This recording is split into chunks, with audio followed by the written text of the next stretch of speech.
You're listening to Outlook, the Alternative Investments Podcast, a series from Kroll focused on key market, valuation, regulatory, compliance, and other nuances of alternative asset investing from various perspectives, including those of fund managers, general partners, investors, limited partners, regulators, and other interested parties.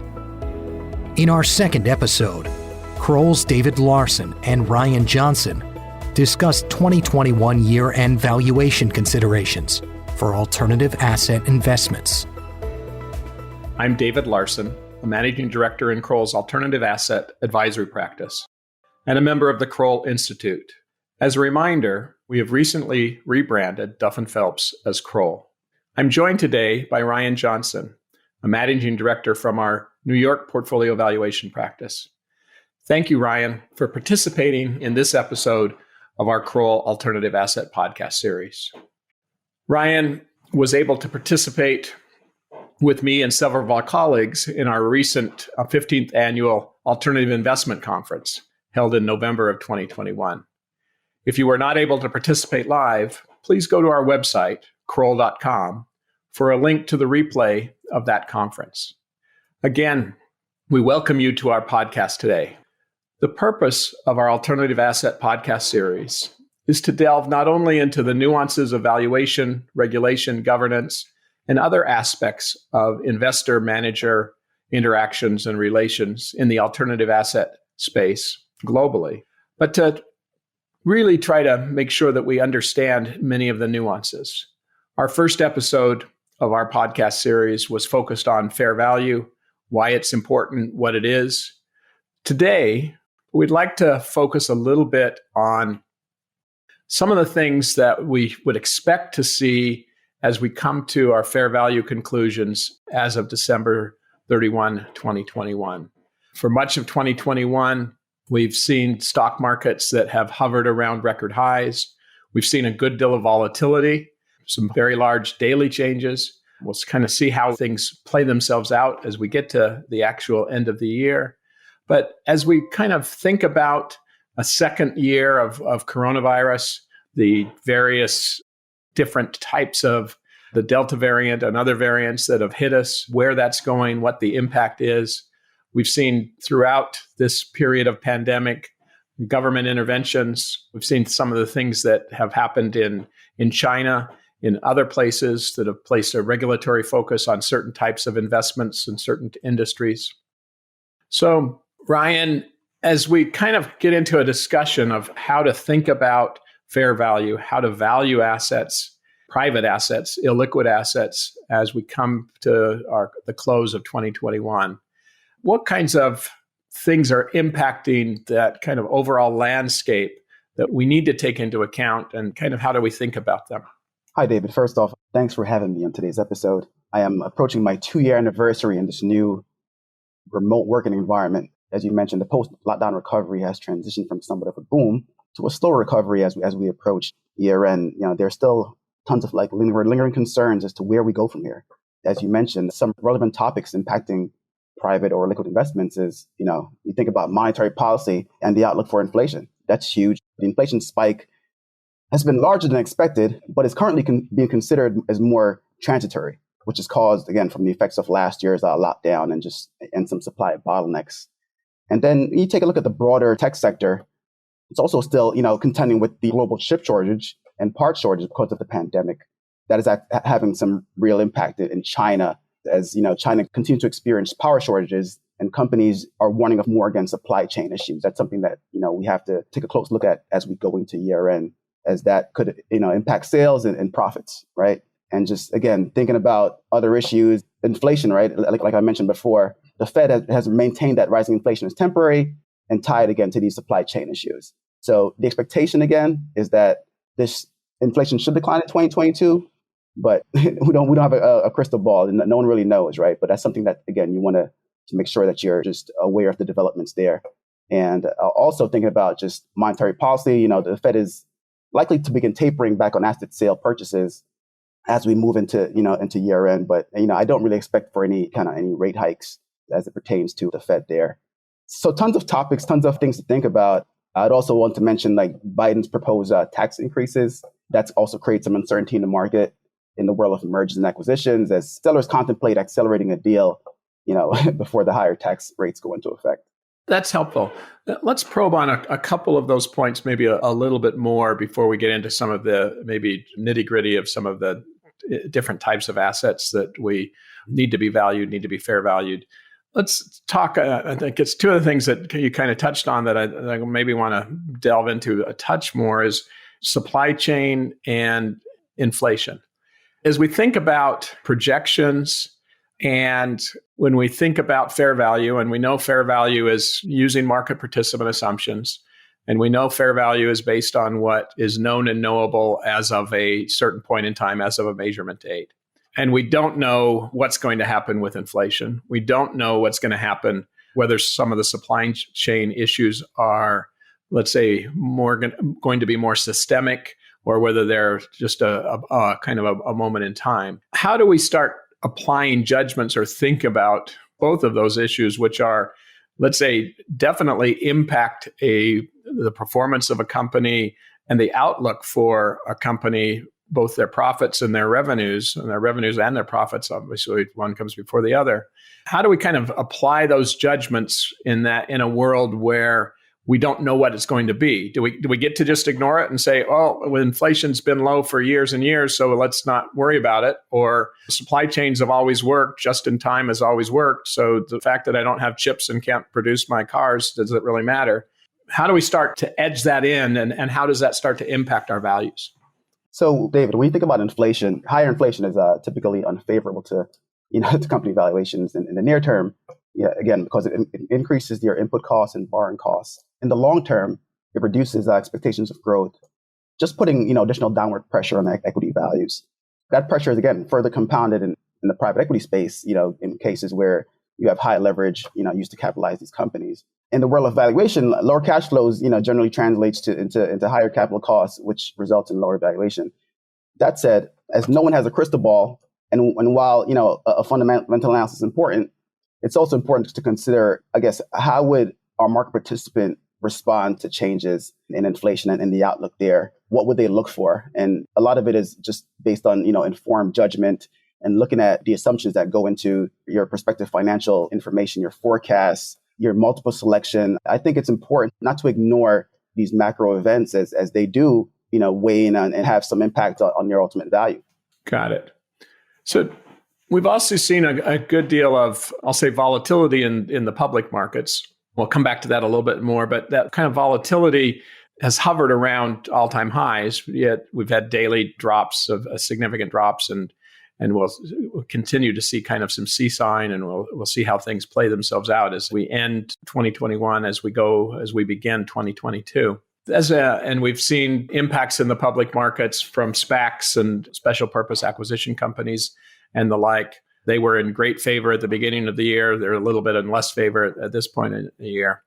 If we kind of go back in time, and I don't know that any of us anticipated, if we go back to last year, to 2020 and March, where we had some significant public stock market volatility. Some would even argue a crash with a 20 to 30% reduction in a couple of weeks or in the month of March. Some were arguing back at that time that you couldn't even come to fair value, that you couldn't determine what a market participant would pay, and that we somehow should move away from fair value.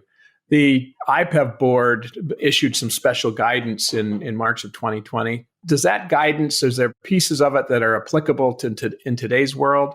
Is that just kind of when there's significant disruption in markets that we think about that? Or are there some things that jump out from that guidance that say, hey, as we go into 2021, we should still think about things in the context of doing our best job in coming to fair value?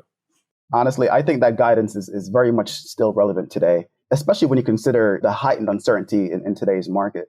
The IPEV special guidance, it provides a solid framework that can be applied in the evaluation of liquid investments during times of uncertainty. And I would say that we're far from being, there's still tons of uncertainty ahead, as we mentioned, with inflation, monetary policy, with everything happening in China and the property industry there. But as far as what jumps out to me, and when you look at the IPEV guidelines, it comes back down to valuation fundamentals, right? What is fair value, right? Fair value represents the amount that would be received in an ordinary transaction using market participant assumptions, right? That hasn't changed. I think in this current market, it's important to still focus on those fundamentals, right? What also stands out is, hey, market participant views still matter, right? I think revenue and earnings and metrics should be evaluated in the context of market participant perspectives. Greater uncertainty may translate into greater risk, which may translate again into higher discount rates and lower asset values. However, one size does not fit all, and not all companies have been negatively impacted by COVID-19. So it's important to consider, specific fundamental facts and circumstances for each investment on a case-by-case basis. That said, fair value judgments undertaken at year-end should continue to apply the application of informed judgment. It's helpful. Maybe as we kind of peel back the onion a little bit more, one of the things that as I look and as I try to apply judgment and I try to think about things and we try to exercise thoughts as to how market participants behave, why do they behave the way they do. One of the questions that I often see, and I'd say some people struggle with, both I'll use the term conservative, which unfortunately in today's world has come to mean purposely understating. I'd say on the overly prudent side or maybe the overly aggressive side, is when we look at the stock market valuations and we say, all right, here's where public companies are trading and how they impact private company valuations. Should we expect to see the value of a private company go up? Let's just take a hypothetical where you've got EBITDA kind of flat, but you've got a significant multiple expansion from the public companies, say 1, 2, 3 times. I'm not sure that there even is a rule of thumb, but how do you start thinking about that? Do you wait until EBITDA starts to move before you can take into account some of that public company move? Or is that public company move? Do you wait and say, well, I calibrated and therefore I don't really move until there's a reason to move? Kind of that movement in the public markets, does that really take our private valuations up? Can I generalize, or is it better just to say, hey, each situation may differ? I think it comes down to, again, there is no one size fits all approach there, David. And again, you want to focus on how would market participants, transact in this current climate, in a particular industry, depending on the type of investment, that you're asked to value. At the end of the day, there's been tons of noise in the markets today. You would think that we are out of this recession or this pandemic by looking at, again, some of the prices that you see in the stock market today. But I mean, what I would do, and I would definitely, again, use informed judgment. And I would also, speak to my deal team, right? I think the deal team is a great proxy for how market participants would think about an investment, as there are certain nuances around a particular deal and how they would actually transact in the market today. So I don't think it's fair to just apply a broad brush across your portfolio to say, hey, the stock market's up or the multiples are up, so that means that's the same for my company, right? I think it's you have to dive a little deeper and on a case by case basis and kind of see what the market is for my my company today and how does that look, and I would again leverage the deal team there as they are market participants. We've been talking about multiples. Let's turn for a minute to debt investments. Private debt investments. I mean, the interest rates have been kind of hovering very flat for, it seems like forever. For year after year, yields have been low. Yet in the past few months, as we think back even a month or two ago to, let's say, October, I remember seeing a headline of something to the effect of, or maybe it was even September, several months ago. But I remember seeing a headline on one of the days, and I can't remember when it was. I think it was the end of September. There was a time when the public markets had a particularly bad day. And I think the headline said something about technology investors moving towards debt investments. Since we've been in that world of very low interest rates, kind of low yields, does inflation, does the stock market volatility, does a move in expectations, does it thoughts on what the Federal Reserve or other global banking regulators will do, does that start to change our yield assumptions? And to what extent does yield, let's say stated yield versus, or how do we start thinking about market participant yield in the context of debt? Well, again, in general, what we observed is that no asset class is immune, to the current market uncertainty and volatility. When thinking about debt investments, the slowdown in the economy and other macro trends will continue to lead, to a lot of instruments that we would consider performing to be somewhat distressed or would require a higher, rate of return. I think that said, it's important to focus on the fundamentals again, right? Then there are several KPIs that you want to consider there. You want to, look at declines in enterprise value coverage ratios, financial covenant breaches, supplier impacts on the supply chain as it pertains to the cash flow for the company, any kind of likelihood of default, and the company's ability, to make cash payments in the near term and the long term. Just again, the impact of the pandemic on your underlying collateral and the ability to actually restructure your security in this current environment. It's important to kind of just focus on those items. Granted, yes, there has been a shift more into debt markets, but even there, you look at some of the structures today, a lot of the debt structures have equity kickers, right? Because you find that, investors are looking for a higher return given, the uncertainty in the market. So you'll find a lot of securities that are being priced today have some warrants that are attached to the debt security. And so that tells you that, even in this market, you still kind of require some level of, a higher rate of return given just the uncertainty. Got it. Let's turn for a moment to something we experienced way back in mid-2021, some of the regulatory changes. We'll pick on China as an example because I think it kind of sticks out. But there's other jurisdictions, other geographies where there's been some changes and a different view on looking at things. But we know, let's say, even last year or throughout early 2021, China in particular has maybe slowed down some of the companies that, particularly in the fintech space, that were able to do an IPO. So that's been slowed down a bit. We've also saw back in July of 2021 that there was a regulatory edict on companies in the education space in China.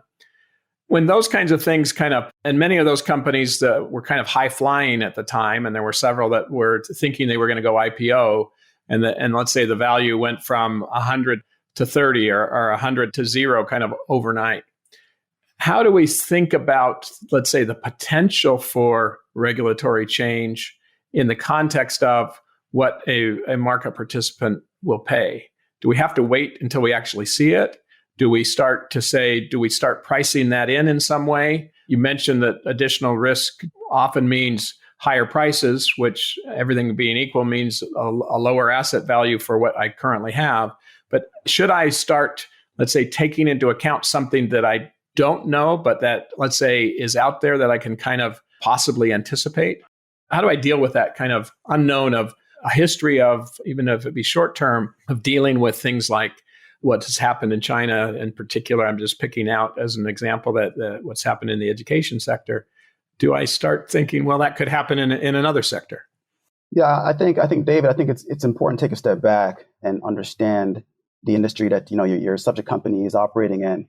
And as part of the IPEP guidelines, it's important to focus on facts and circumstances that, again, are known or knowable as of that day. I don't think you necessarily ignore a lot of the noise that's going on in more of a macro level. And in cases, you want to focus on where that noise is coming from, right? Like if you have exposure to China, again, that would suggest that potentially, the values that you pine on at year end, might be lower just given the climate there. Again, I don't think you can just apply a broad brush across all industries in anticipation of regulatory changes until those changes happen. And again, it's important to understand, how do market participants think about, these changes? What's the pulse in the marketplace right now for my particular company? If I were to transact, what does that look like? Are there any inbound offers that are coming in?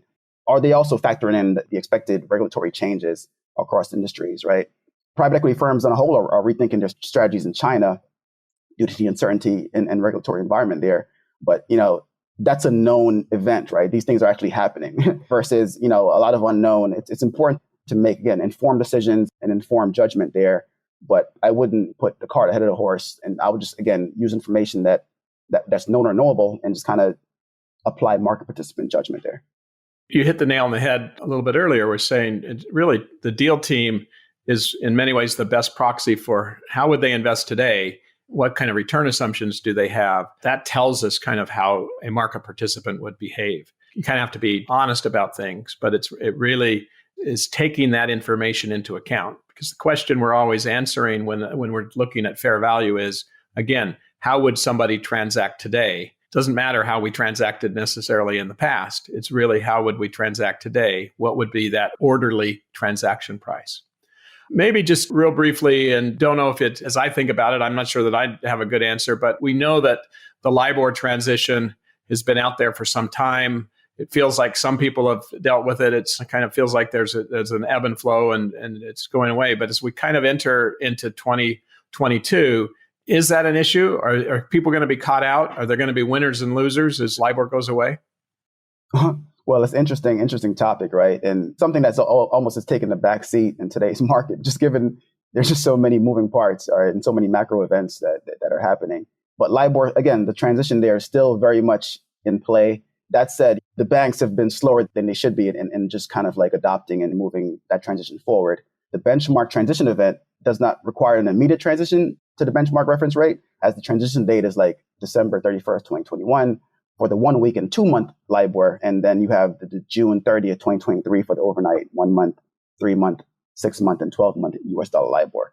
So funds really need to stay abreast of new developments and best practice, regarding just managing that transition. But it's something that shouldn't be taken lightly, as I think the cutoff date and for new contracts is, I believe, December 31st, 2021. So everyone is still kind of posturing somewhat, but regulators are going to put more pressure on funds and alike to kind of, again, push that transition forward, as, that's the likely event there. As we kind of get towards winding up, just two other things that I'll touch on very briefly. I think that how we value a fund interest will continue to evolve. I think all the things we just talked about for underlying investments, direct investments are very important, even especially as we get to using net asset value in that regard. I think, as many may be aware, FASB recently closed the comment period for a proposal to amend their fair value measurement rules, ASC, Accounting Standards Codification, Topic 820, whereby they propose eliminating the ability to take a discount for contractual restrictions. We'll see how that plays out if they adopt the proposal.